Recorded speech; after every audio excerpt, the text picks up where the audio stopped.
tu recuerdo.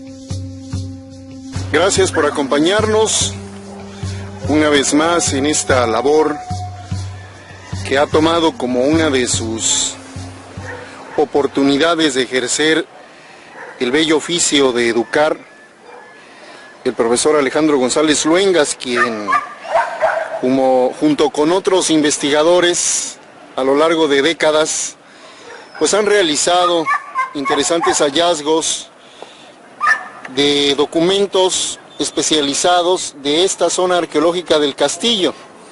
La característica del maestro Alejandro González Luengas es que tiene la profunda necesidad de compartirlos de inmediato, quizá porque es un maestro en el ejercicio de la docencia todos los días, y pues en sus vacaciones Alejandro dijo: voy a aportar sobre estas ruinas, que así lo conoce la gente, pero que su nombre correcto, Alejandro, pues es una zona arqueológica, ¿no? ¿Cómo estás? Buenas tardes, hasta que se nos hizo. Sí, fíjate, ya tenía rato que no hacíamos algo juntos, pero pues aquí estamos nuevamente. Sí, efectivamente, mira, el nombre correcto para el lugar debe de ser vestigios o zona arqueológica, aunque pues se maneja de manera muy común ruinas. Nada más que el término ruina pues nos da la connotación de algo que ya está abandonado, y la zona pues tiene mucho potencial, por lo que estamos observando. Sí está bastante deteriorada, pero aún así es susceptible de restauración. Por lo tanto, lo que yo siempre he propuesto es que se le conozca con el nombre correcto, ¿no? Zona arqueológica o vestigios arqueológicos. Bueno, vamos a empezar con un testimonio de un personaje que de todos es conocido. Se trata de Bernal Díaz del Castillo. Como todo el mundo sabe, fue uno de los conquistadores que acompañó a Hernán Cortés en aquella epopeya del siglo XVI. Y él dejó constancia en su historia verdadera de la conquista de la Nueva España, de una visita que hizo precisamente a este lugar, y lo hizo en los siguientes términos. En el capítulo 160 describe brevemente a la zona arqueológica y dice lo siguiente: llegado Gonzalo de Sandoval a un pueblo que se dice Tustepeque, toda la provincia le vino de paz, excepto unos capitanes mexicanos que fueron en la muerte de 60 españoles y mujeres de Castilla, que se habían quedado malos en aquel pueblo, cuando vino Narváez. Entonces fui con Sandoval. Yo posé en una como torrecilla, que era adoratorio de ídolos, a donde se habían hecho fuertes cuando les daban guerra, y allí los cercaron. Y de hambre y de sed y de heridas le acabaron las vidas. Y digo que posé en aquella torrecilla a causa de que había en aquel pueblo de Tustepeque muchos mosquitos de día, y como estaba muy alto, con el aire no había tantos mosquitos como abajo, y también por estar cerca del aposento donde posaba el Sandoval. Creo yo que esta es la primera referencia conocida que hay acerca de los vestigios de esta zona conocida popularmente como el Castillo, y estamos ubicados precisamente en esa torrecilla donde hace un poquito menos de 500 años Bernal Díaz del Castillo nos dejó constancia de su estadía en este lugar.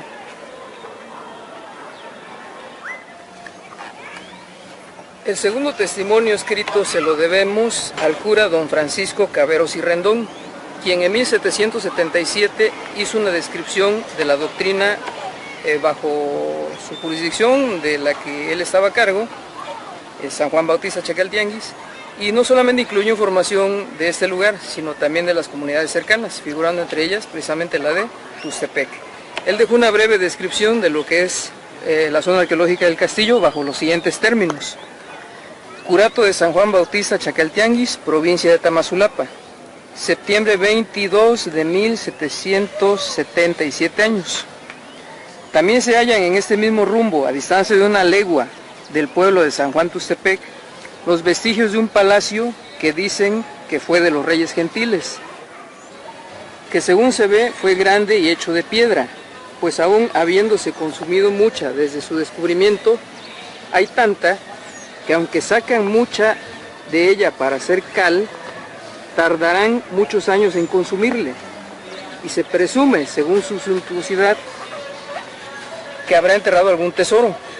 También a poca distancia de este edificio arruinado se halla una laguna en donde en su fondo, por la claridad del agua, se ven varias casas de piedra, pero las impide extraerlas la mucha sanguijuela que tiene, pues a uno que se atrevió a sacar un metate, si no sale tan presto y se las cortan, hubiera muerto de ellas.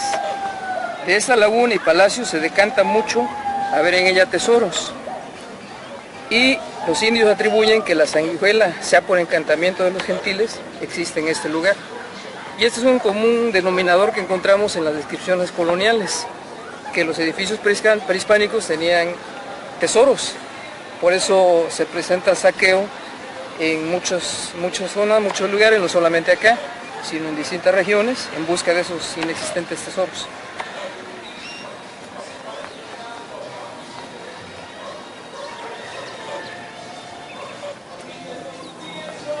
Tenemos otro testimonio más, este es del siglo XIX, específicamente de 1869, y fue redactado por José Santos Hunda, quien hace una breve descripción también del lugar, en los siguientes términos, en las siguientes palabras.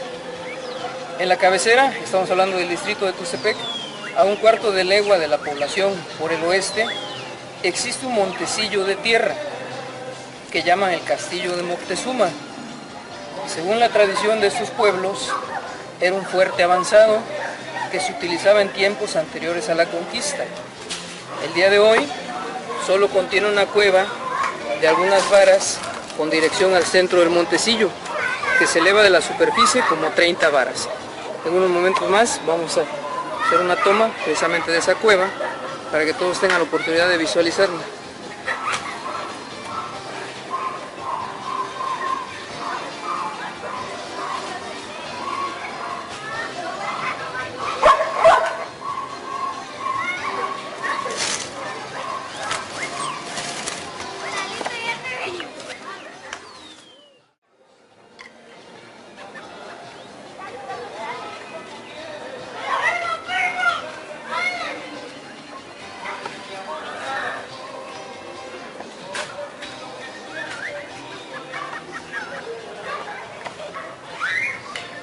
Nos encontramos a un costado de la pirámide, la zona arqueológica del castillo, y es un lugar muy adecuado para dar lectura a otro testimonio de otro viajero, en este caso un viajero francés, un naturalista de nombre Lucien Viard, quien publicó en 1879 un libro de sus andanzas por estas regiones, por el Sotavento mexicano, y él en sus andanzas, sus aventuras, nos narra que estaba muy interesado en visitar Tuxtepec.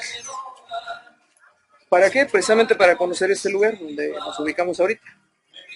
La obra se conoce como La Tierra Cálida, escenas de la vida mexicana, y después de muchas peripecias logró llegar a la zona arqueológica. Él hace una descripción muy curiosa de Tuxtepec, y entre esa descripción nos narra cómo fue su visita a la zona del castillo. Después de 1 hora y media de caminar, se infiere que él está hablando, está tomando como referencia el centro de Tuxtepec. Llegamos frente a un montón de piedras. Continuamos más allá y vimos la fachada elevada de una gran pirámide, que recorrimos sin ver nada más que pilas de piedra caliza, cubiertas de tierra y algunas veces con plantas. El lado por el que habíamos llegado solo presentaba grados intactos. Había 5 de ellos, de unos 2 metros de altura, y formados por grandes piedras porosas rojizas, unidas por un cemento amarillo de increíble dureza. Ayudándonos con enredaderas, saltando aquí aferrándome allá, alcancé, no sin dificultad, la cumbre truncada del monumento, en el cual había una plataforma angosta donde un árbol colosal había plantado su raíz. Hace 139 años, Lucien Vier nos narraba acerca de la argamasa con que estaban unidas las lajas del castillo. Y a pesar del tiempo transcurrido, no solamente 139 años más, sino estamos hablando desde la época de su construcción hasta el día de hoy, esta argamasa sigue firme, mantiene unidas las piedras y no ha sufrido gran cosa con el paso del tiempo, lo que demuestra lo avanzado de las técnicas de construcción de los pueblos originarios. Por último, tenemos un testimonio, ya una placa fotográfica del 17 de enero de 1916 del estado que tenía esta pirámide en la zona arqueológica del castillo, y también una toma de la situación actual para todos los que nos están viendo, hagan un comparativo.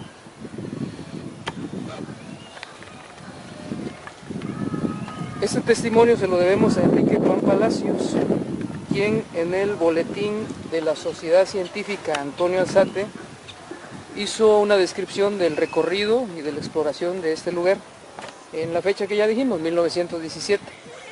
Él hace una descripción también ya un poquito más meticulosa, con rigor científico, sobre el estado en que se encontraba el lugar hace un poquito más de 100 años, bueno, de hecho más de 100 años, y él pues nos describe en varias páginas sus conclusiones a las que llegó, dentro de ellas que era una especie de teocalli azteca. Hay que recordar que este lugar fue construido por los mexicas, quienes tenían establecido precisamente acá un centro de acopio. Había un calpixque, que era el encargado de recoger los tributos de la zona, y precisamente las comunidades vecinas, las que estaban sujetas, eran quienes lo traían a este sitio. Hay algunas otras versiones que nos manejan que probablemente era en otro lugar, pero pues de acuerdo a lo que es el consenso general, en este lugar fue donde se efectuaban esas recolecciones. Y probablemente en la parte de arriba, que ahorita ya se encuentra destruida, se encontraba algún tipo de construcción. No podemos asegurar si era de mampostería o hecha de materiales perecederos, como puede ser madera o palma.